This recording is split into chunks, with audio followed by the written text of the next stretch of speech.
Bonjour et bienvenue au podcast Invisible Border Music. Je suis Tim Pike, un Englishman à Bordeaux, et pour ce nouvel épisode, nous nous posons avec Onde, dont l'excellente nouvelle EP Sous la surface sera disponible sur toutes les plateformes dès le vendredi 13 mars, sortie qui sera précédée par une release party au Vivre de l'Art à Bordeaux le jeudi 12 mars. Ensemble, nous décortiquons les titres de cette nouvelle sortie afin de plonger véritablement sous la surface de Sous la surface.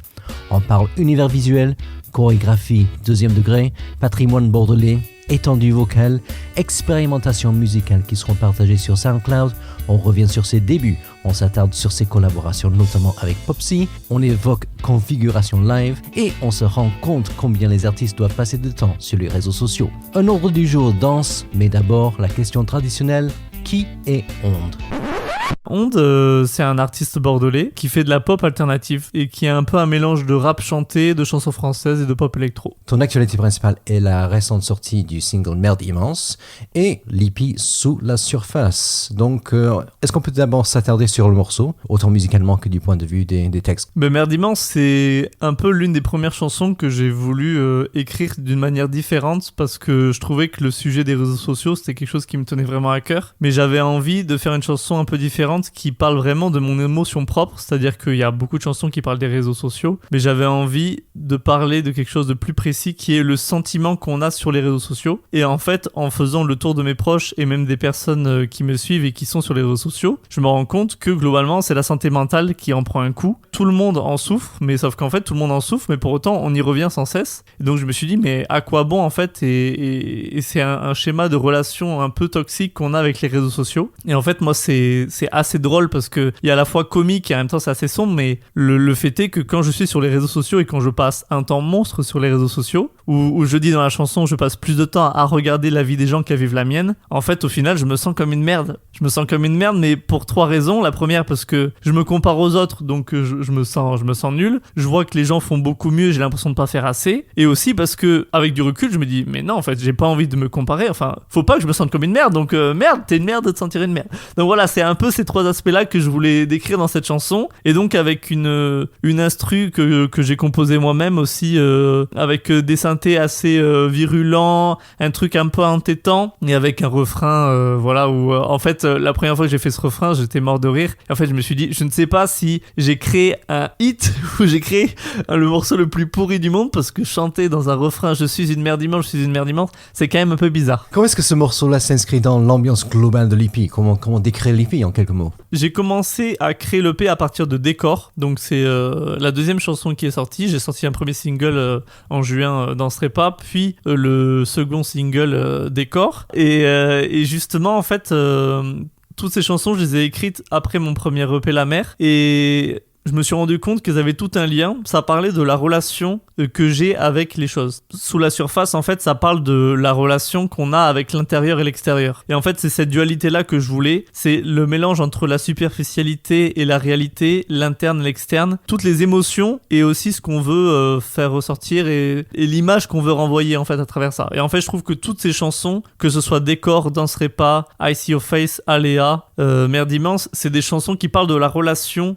avec soi-même liée aux autres. Que ce soit Merde Immense avec les réseaux sociaux, ça renvoie forcément à un combat un peu intérieur. I See Your Face, donc le combat intérieur avec une figure paternelle. Décor, un combat entre re-questionner les virilités et comment s'affirmer en tant qu'homme aujourd'hui en 2026. Donc voilà, toutes ces chansons-là, c'était vraiment important pour moi de faire un sujet global, et donc Sous la surface, pour moi, ça parle de ça, quoi. La pochette ? La pochette a été faite par la fabuleuse photographe Lauren Burton, qui est une photographe parisienne que j'ai contactée sur Instagram il y a 3 ans maintenant, et avec qui j'ai commencé par faire le clip de Décor, et après on a tourné plein de capsules vidéo, et en fait c'est à l'issue de toutes ces capsules vidéo que on s'est dit l'idée c'est de comment réunir toutes ces capsules vidéo. Et donc les capsules on peut les retrouver sur les réseaux sociaux. L'idée c'était de créer des sortes de mini-clips, et en fait à l'issue de ça, tous les clips avaient une couleur, tous les clips avaient une direction artistique, et je me suis dit là revenons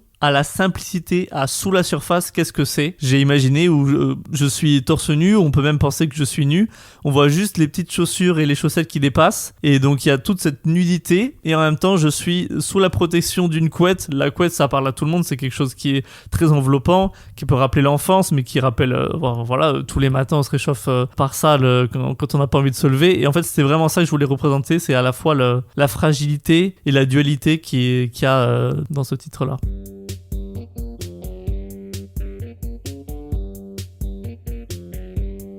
Quel a été le processus de composition, d'enregistrement, de réalisation sur cette nouvelle collection? Qui sont les autres acteurs en coulisses? Les personnes qui ont travaillé sur Sous la surface, c'est des personnes qui sont à la fois issues de mon premier EP. On peut retrouver Aritza Driolet qui a été à la composition de toutes les premières chansons, quasi toutes les premières chansons de mon premier EP, et qui est aussi à la composition de Danserai pas. Mais sur cet EP, c'est principalement moi qui ai à la composition. C'était vraiment très important pour moi d'arriver à me faire confiance, tout simplement, à arriver à passer le cap. Mais je me suis aussi entouré de personnes très pointueuses dans l'arrangement, dans le sound design, qui est Julien Pierre, notamment qui a travaillé avec Yadé, qui est juste absolument incroyable, et que j'ai d'ailleurs eu la chance de rencontrer lors d'un premier concert qu'a fait Yadé au Tremplin de Rive. Quand j'ai vu ce qu'il faisait sur scène, et quand j'ai vu à quel point il arrivait à me transmettre des émotions par rapport à sa musique, je me suis dit ok, il faut absolument que je travaille avec ce gars, il est juste incroyable. Et par le passé, j'ai eu la chance de rencontrer aussi Florian Marzin, qui a son projet qui s'appelle Pétrole Brut, et c'est un compositeur aussi que je trouve incroyable. Et en fait, c'est ces trois personnes-là qui m'ont vraiment aidé à la composition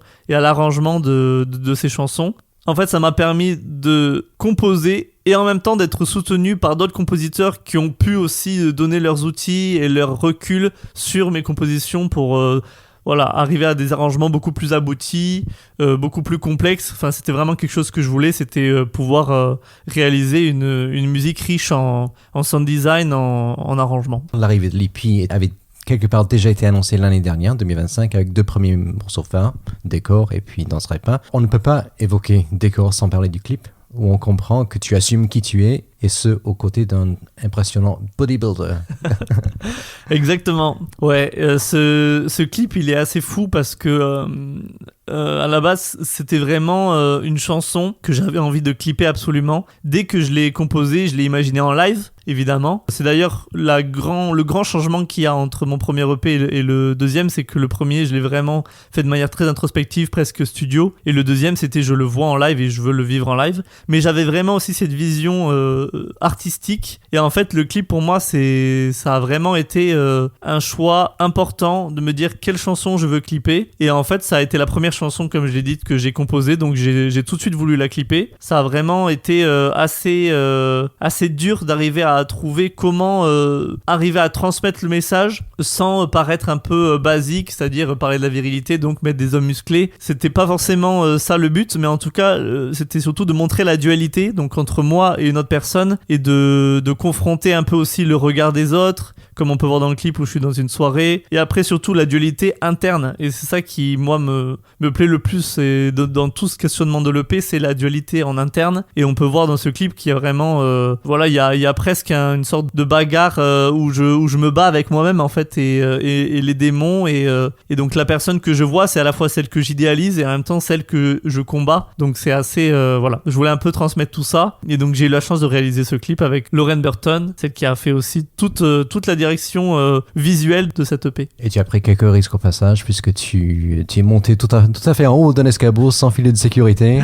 C'est ça. Ouais, on a testé des choses, on a voulu prendre des risques. Pour Danserai pas, en tout cas dans le visualizer qui est disponible, justement tu ne danses pas, mais tu te débats au sol dans une ambiance assez tendue, assez stressante. D'où est venue cette idée? Alors ça, en fait, le clip de Décor, c'est la première chose que j'ai construite avec Lauren. Et en fait, très rapidement, j'ai voulu travailler avec des directeurs artistiques. Et donc en fait, ce qui est vraiment très important pour moi, c'est d'avoir une lignée et une ligne conductrice de qu'est-ce que je veux transmettre dans mon EP au global. Donc en fait, j'avais déjà ces 5 chansons, et comme j'avais construit Décor dans un studio, donc en parlant justement de décor et de comment le corps devient un décor, et comment aussi le décor fait partie du clip, on avait envie de tourner toutes les capsules en studio. C'est donc 2 personnes, donc Mathieu Grenier et Lilipo qui font partie de la Made, qui est un collectif qui aide les artistes à se lancer, donc à la fois dans la direction artistique, dans l'accompagnement.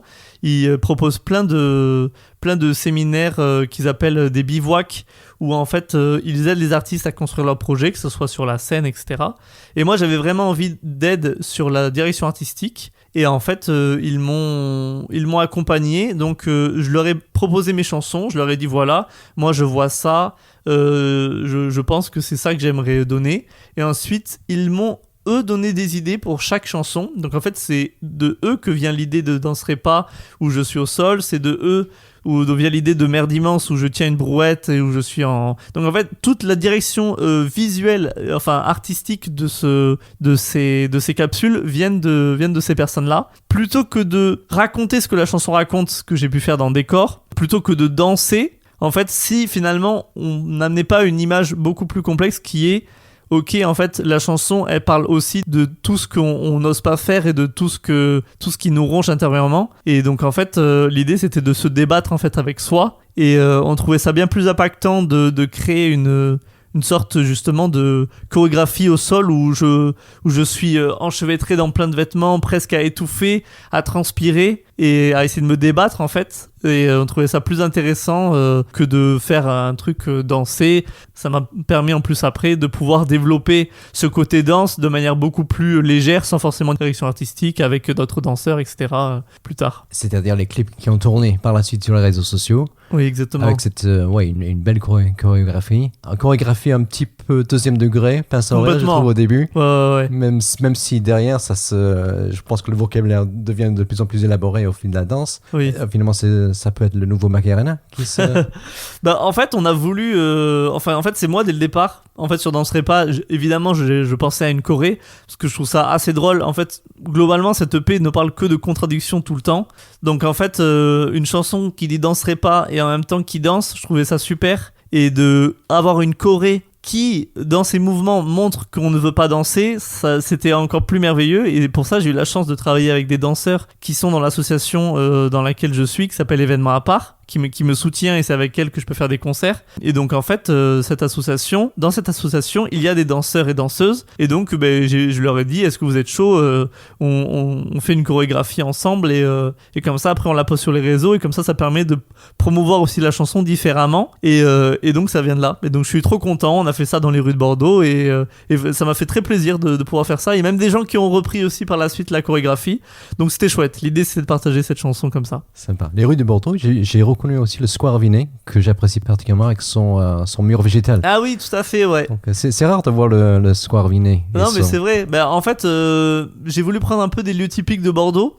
Et je trouve que justement ce square il est assez intéressant de par son architecture ou même son mur complètement végétal, et je trouvais ça chouette de le mettre aussi en valeur dans les vidéos. Donc on s'est dit miroir d'eau, le square, les quinconces avec la grande roue, la fontaine aussi là de la place de la Bourse tout simplement. Les Trois Grâces. Ouais, voilà, exactement. Donc voilà, c'est un peu tous ces lieux-là emblématiques que je voulais mettre en mode je suis un artiste bordelais, je mets en avant Bordeaux, quoi, c'était sympa.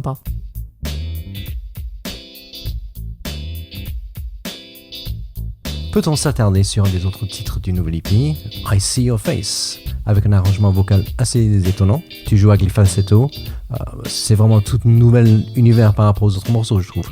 Complètement. I See Your Face, c'est la chanson la plus dark, je dirais, de mon EP, parce que c'est un sujet qui, moi, m'a touché. Que ce soit moi ou que ce soit même vis-à-vis des autres, je me rends compte qu'on a vraiment un peu comme les relations malsaines qu'on peut avoir avec les réseaux sociaux. Malheureusement, beaucoup de gens autour de moi ont des relations pas forcément saines avec leurs parents, et j'avais vraiment envie de parler de ça, de la relation toxique qu'on pouvait avoir malgré qu'on aime nos parents, malgré que nos parents nous aiment. Il y a vraiment des contradictions qui se jouent là-dedans, et en fait je voulais parler de ça. Et c'est la seule chanson aussi où je chante le refrain en anglais. Et c'est tout à fait nouveau pour moi, parce que ce n'est pas une langue dans laquelle je suis à l'aise. Et pour autant, je trouve que les paroles, quand je les chantais, c'était une évidence pour moi. De les mettre en français, ça avait moins de... Enfin, je trouve ça en fait beau de le faire en anglais. Et comme si, même dans un autre langage, j'arrivais à comprendre la personne, ou comme si, même en parlant une autre langue, j'arrivais à... Parce que dans le refrain, donc je dis I see your face, mais pour moi, ça veut dire je sais qui tu es, en fait. Je te vois comme tu es, et pas comme tu veux te montrer. Et donc, c'était important pour moi aussi de le mettre dans une autre langue pour avoir un peu cette ambivalence de regard. Pour les geeks musicaux, t'as déjà calculé l'étendue de ton registre? C'est vrai que... alors, je vais pas très bas, mais je dirais que... Alors, si ça, c'est le Do... Le do de milieu, c'est le Do 4. Ah, moi, j'appelle ça the middle C, mais ça, c'est... Middle C, ben voilà, c'est ça. Enfin, le Do du milieu...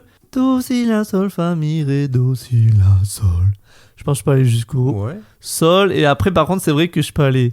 Do, ré, mi, fa, sol, la, si, do, ré, mi, fa, sol, la, si, do, ré, mi, fa, sol. Donc je peux aller un peu plus aigu quand même. Ouais, mais je pense, c'est très simple. Mon max, c'est celui que je fais dans Aléa, où je fais Allez, allez, allez, allez.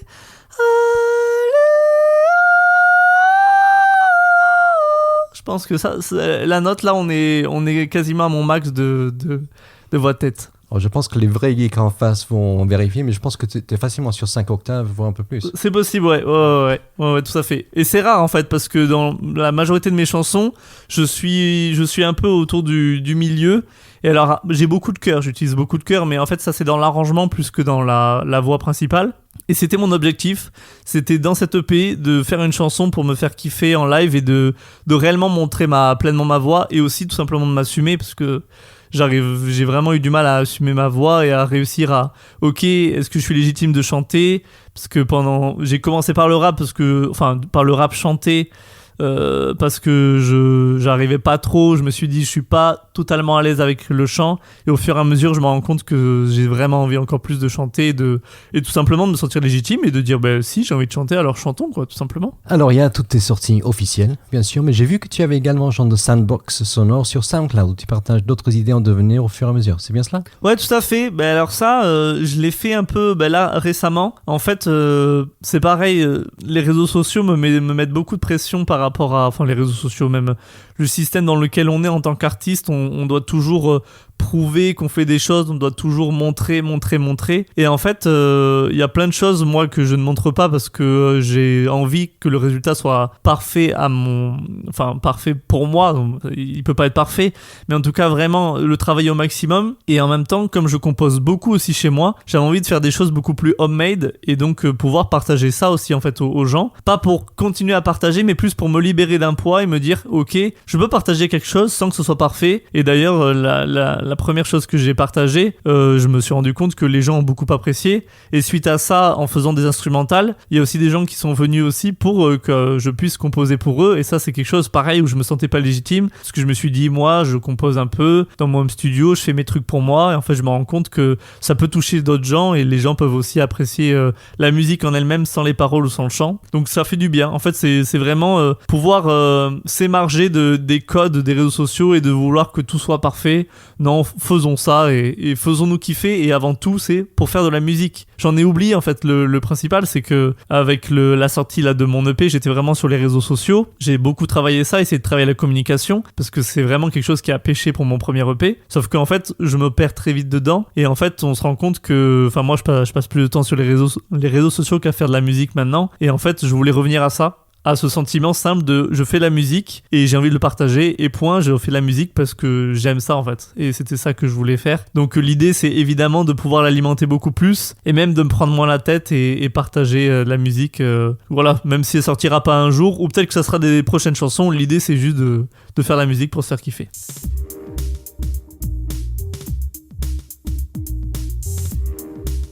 Le Onde d'aujourd'hui ne pourrait pas exister sans le Onde d'hier. Alors en parcourant ta chaîne YouTube en préparant cet entretien, j'ai retrouvé des sessions live d'il y a quelques années. On voit qu'il y a eu d'énormes évolutions, vraiment sur tous les plans. Alors quel est ton sentiment aujourd'hui lorsque tu reviens sur ces instantanés de tes débuts? Ouais, les débuts, quand je les vois, c'est un peu, ça fait un peu bizarre, parce que je vois même comment je plaçais ma voix, comment j'étais. C'est sûr que les débuts là, j'en ai 26, j'avais 22 ans. Alors certes, c'est pas énorme, mais il y a quand même un gap. Je pense que j'ai beaucoup évolué pendant ces années-là. Et c'est vraiment, je passais encore... Bon, alors, on n'est plus dans l'adolescence à 22 ans, mais il y a quand même...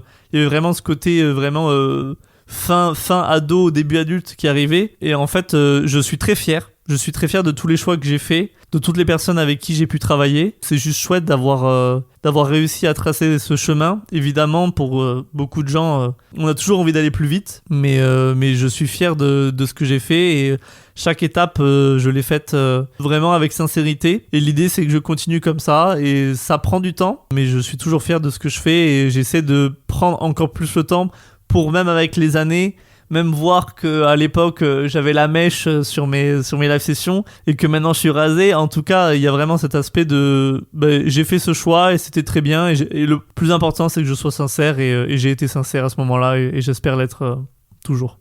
On sent, vu de l'extérieur en tout cas, qu'une des grandes étapes, un des grands tournants dans ton parcours était l'EP La Mer. Oui. La Mer, L'-A-M-E-R, et sa chanson éponyme. Peux-tu revenir un petit peu sur l'impact de cette chanson et cette EP ? Eh ben, cette EP, c'est mon premier. Donc, je l'ai composé à la suite de ma première rupture amoureuse. Et ça a été vraiment un EP que j'ai écrit parce que j'en avais besoin. C'était pas une volonté de créer de la musique pour créer de la musique, c'était je survis grâce à ça. J'allais vraiment très très mal et j'ai toujours fait de la musique, mais ça m'a permis de composer et de pouvoir vraiment poser mes émotions.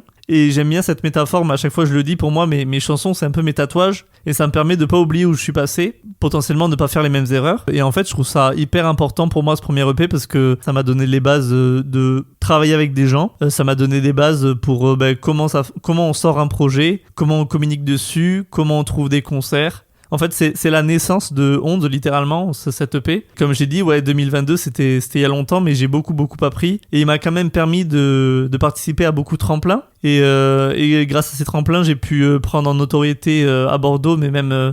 il y a aussi de plus en plus de gens qui m'ont suivi aussi grâce à ces tremplins, grâce à ces prix. J'ai pu faire des festivals aussi, donc c'est juste trop bien. Je suis très très fier de cette EP. Évidemment, là, j'aurais envie de le remoderniser parce que je compose plus comme ça aujourd'hui, mais peu importe, c'est une étape dans ma vie et c'était vraiment des mots que j'avais besoin d'écrire sur le papier. Et je suis toujours fier, je suis extrêmement fier de ces chansons et je suis très content que cette EP soit là et j'ai toujours essayé de faire les choses jusqu'au bout, c'est-à-dire que j'ai évidemment composé La Mer. Après, les autres titres ont été composés par Aritza Driolet, celui que j'ai cité précédemment, qui a aussi aidé pour la composition de Danserai pas sur ce nouvel EP. Ça m'a vraiment donné des ailes et c'est une super base pour la suite qui arrive. Alors, ton parcours est également ponctué par de nombreuses collaborations. Rien qu'en 2025, des projets avec Savi, Alice, Ophélie Nissa. Oh, Ophélie Nissa, ouais. Merci.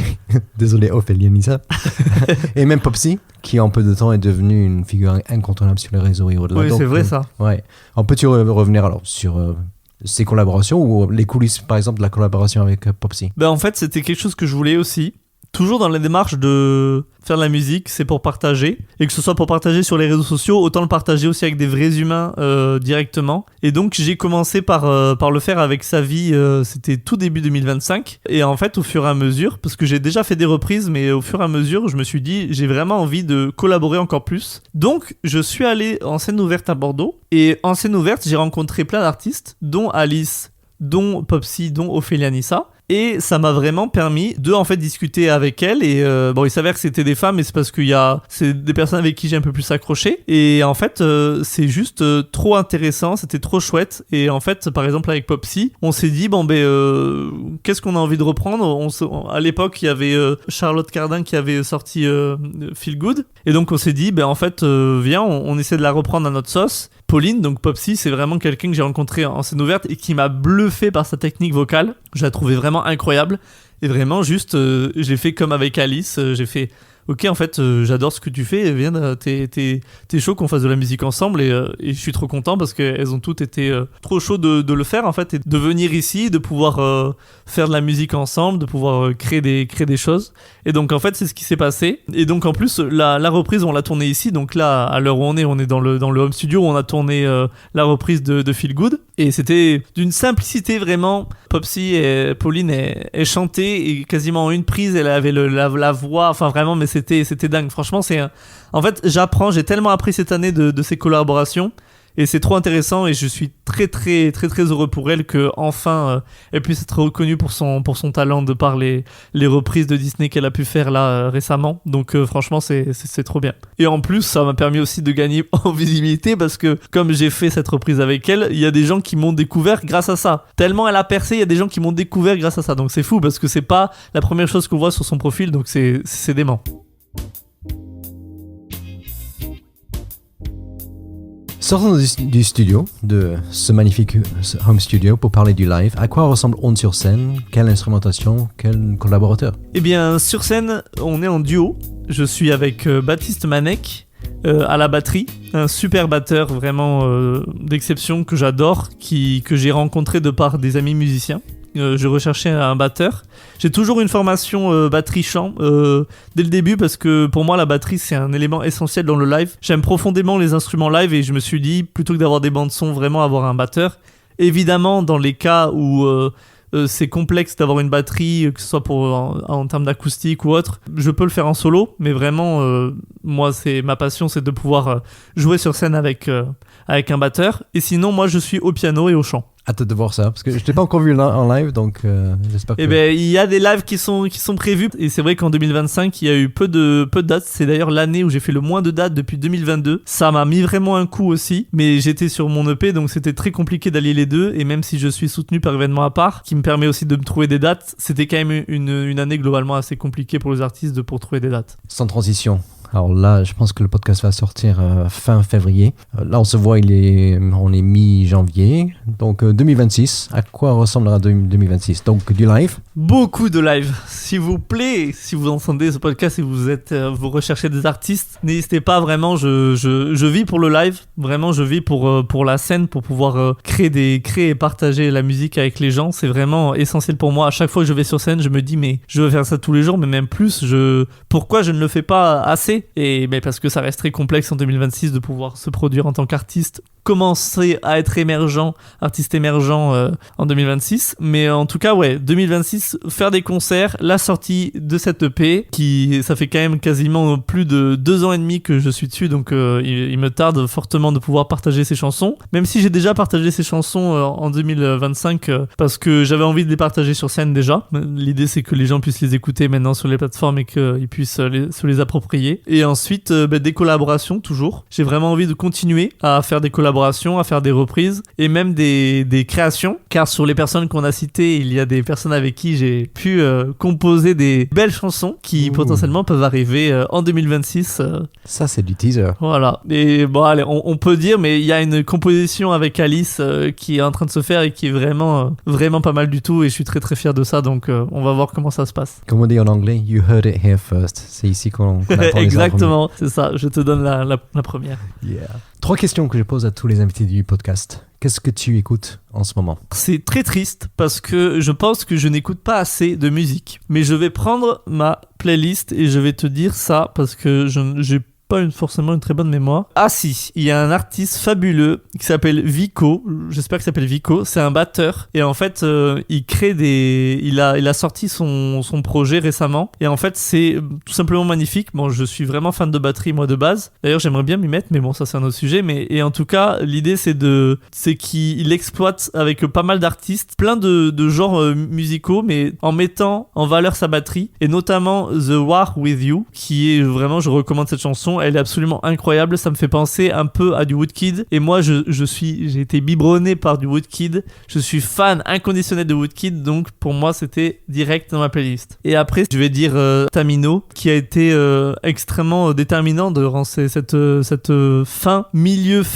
d'année 2025. Il m'a vraiment donné un nouveau souffle pour ma musique, et me rendre compte que chanter ça pouvait aussi passer différemment. Enfin vraiment il m'a donné une nouvelle vision de la musique et de l'émotion qu'on pouvait donner, et ouais vraiment Tamino ça a été vraiment mon artiste favori de 2025. Quel est l'album incontournable auquel tu reviendras toujours?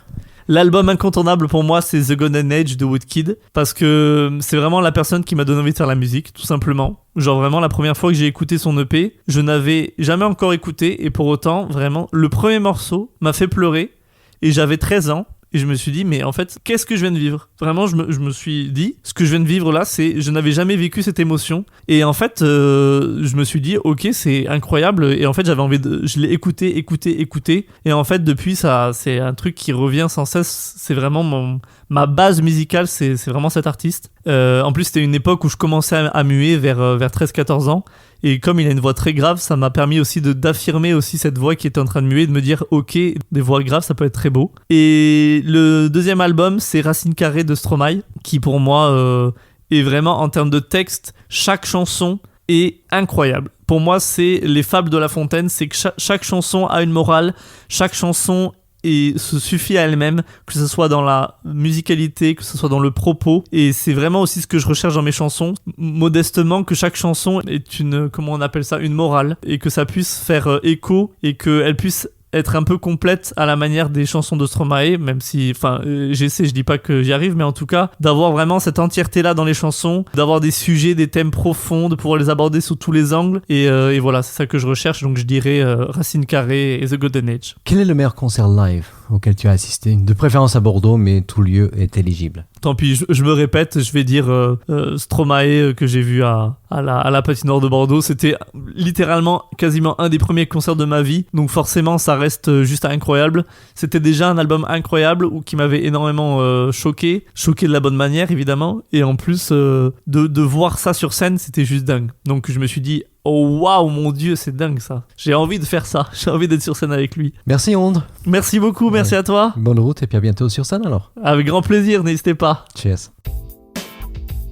Un grand merci à Onde pour son accueil dans son home studio bordelais. Sous la surface est donc à retrouver sur toutes les plateformes à compter du vendredi 13 mars avec ses singles Décor, Danserai pas et Merde immense, mais aussi le très étonnant I See Your Face. Cette sortie sera donc dignement fêtée également le jeudi 12 mars au Vivre de l'Art à Bordeaux. N'hésitez pas également à remonter un peu dans le temps afin de découvrir l'EP précédent, La Mer, orthographié L''AMER. Et bien sûr, ne manquez pas de le suivre sur les réseaux afin d'être au courant des lives à venir ou encore de faire un tour sur sa page SoundCloud pour avoir de futurs exclus en mode Work in Progress. Quant au podcast Invisible Bordeaux Music, dont l'univers complet est à découvrir à l'adresse invisiblebordeauxmusic.blogspot.com, n'hésitez pas à vous abonner via la plateforme audio de votre choix pour ne pas rater les prochains épisodes ou pour revenir sur les précédents. Sachez également qu'il existe une playlist Spotify qui compile les artistes ayant participé au podcast, dont désormais Onde. Enfin, Invisible Bordeaux, c'est aussi un blog qui recense en anglais et en français les lieux insolites, les personnages méconnus ou les histoires souvent oubliées de Bordeaux et de la Gironde. Vous y trouverez des centaines de dossiers à parcourir en ligne en cherchant Invisible Bordeaux ou le Bordeaux Invisible. Bonne découverte et bye for now!